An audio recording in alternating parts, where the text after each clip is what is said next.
My name is Jenny Lank from Bloomsbury Professional, and I'm here with Michael Humphries QC of Francis Taylor Building to talk about the new online publication, the National Infrastructure Planning Service. Michael, could you tell us a little bit about the National Infrastructure Planning Service and how it got started? Well, most of my work generally is in the area of national infrastructure planning, and I suppose about 2 years ago I sort of had an increasing frustration that there wasn't really an adequate publication service really directed at national infrastructure planning and up to date with all materials available.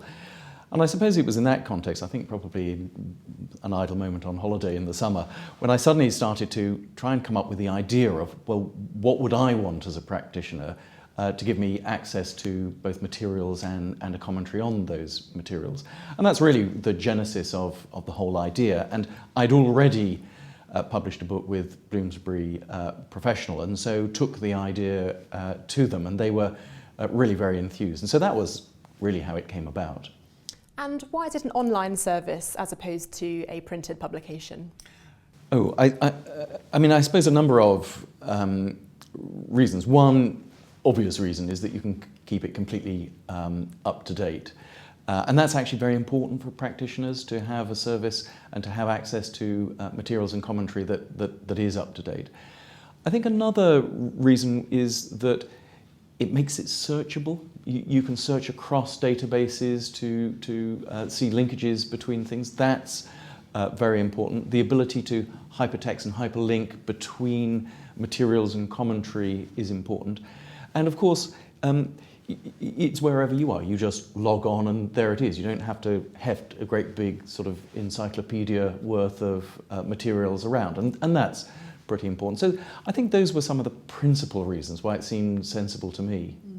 And in line with that, I understand that the articles are fairly short. Is that right? Could you tell us a little bit about that? Yeah, I came up, when I was thinking about this, I came up with the idea of what I called micro articles. And the idea was that they would be deliberately short. The principle was that practitioners like myself are pretty busy and don't want to read some enormous tome every time a particular point comes up. What they really need is directing to where the materials are, how things link, how the Act will link with guidance, will link with statutory instruments, what cases may be relevant to this, and therefore the instruction from myself to those I worked with was to keep things very short, keep it very focused, because I thought that's what busy practitioners would want.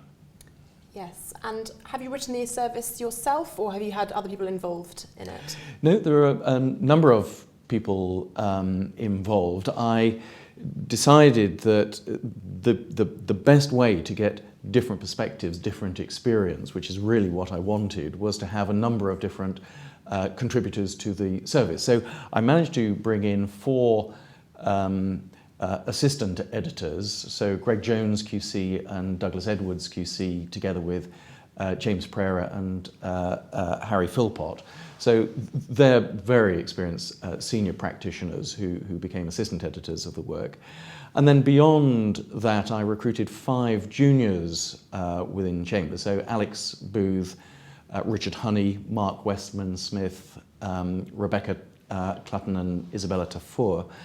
And the defining thing with all of the people involved is that they had to have actual experience of working within the 2008 Act regime. And so all of those, both editors and authors, have actually hands-on experience, and that really is quite important. Excellent. And perhaps could you tell us a little bit about the service itself? How does it work? How does it work? Well, I mean, there are a number of ways in which you can approach the different materials. So one of the things I did when creating the work and coming up with the idea of the micro articles was to create a sort of an overall structure within which the articles would be placed, so that every time an additional article is placed, it can be put in a logical place, a logical order in relation to all of the others. So that structure broadly follows the structure of the 2008 Act, and people therefore clearly can go into the service and can look through that structure for whatever aspect or whatever issue they have, and find those articles that are relevant to that particular area that they're interested in. A second thing that people can do, though, is if they know what material they want, part of the Act, a particular statutory instrument, particular piece of guidance, they can go straight to that particular guidance, and then they will also be able to hyperlink back to any articles that mention that particular material.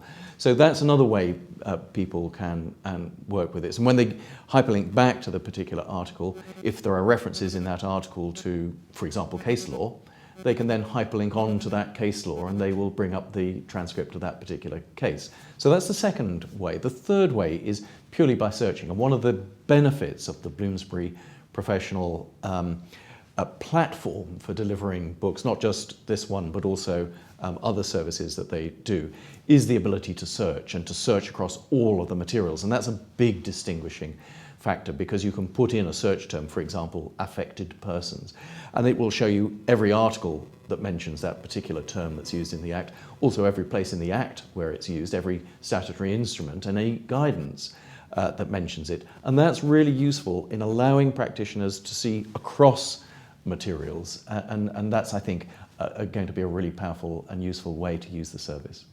You've mentioned the materials briefly. Could you tell us what materials exactly are on the service? Yeah, we've obviously got all the principal acts. So the Planning Act 2008, obviously as amended, so every time amendments come in, those are included in the Act. But there's also the Localism Act and the Growth and Infrastructure Act as well, for those that want to look at those principal amending acts. We have all the principal statutory instruments, again, as updated and amended. We have all the DCLG guidance, which they publish, and also the Planning Inspectorate advice notes. And it's important to note that with, for example, the guidance and the advice notes, sometimes people prefer to read them in the original PDF format or want to download the PDF, and they're able to do that. So they'll be able to go in, either read on screen or decide to download the original PDF and use it in that particular way. And it's also worth making the point that for the articles as well, people can read them on screen, they can download them as a Word document, or indeed they can download them as a PDF if that's how they want to access the material. Right. Earlier you mentioned that the service is updatable. Could you tell us a little bit about the plans for the future? Yeah, the service when it's launched will have obviously all the materials and a certain number of articles reflecting particular areas where we thought practitioners would be interested in having some commentary. But the intention is to keep that constantly updated. So unlike a lot of loose leaves, there won't be just 2 releases a year. Every time an additional article is added to the service, which will be on a regular basis, that will be added to the online version, and subscribers can be notified by email that there's a change to the service and a new article or a new material has been added.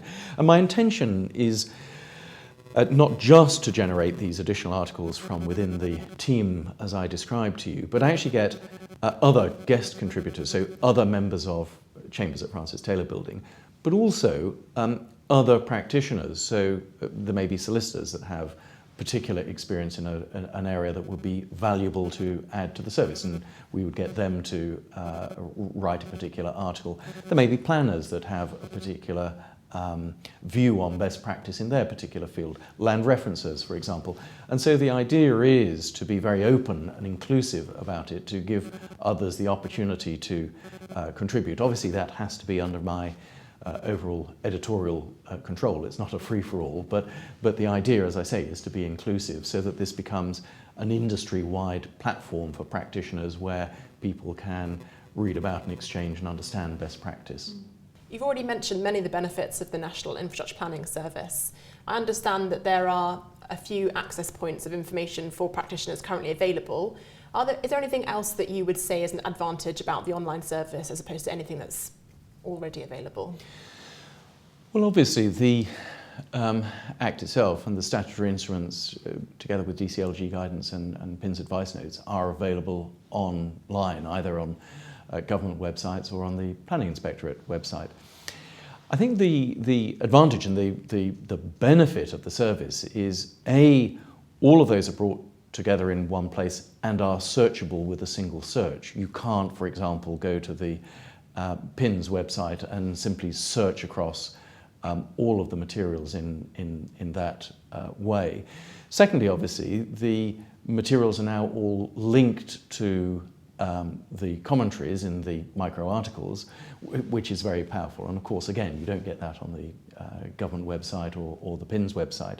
And thirdly, also, the articles also give you the ability to link from the materials, but to then completely different sets of materials. So for example, if a relevant case is mentioned in the article, you can also instantly hyperlink to that case and look across that. And so one of the really powerful things, I think, for practitioners, and certainly one of the things I found really helpful and really useful with the service, is the ability to cross across all of those materials, search across all of those materials, and have a very full view on the particular problem that you're trying to solve. Excellent. Thank you for your time, Michael. Thank you.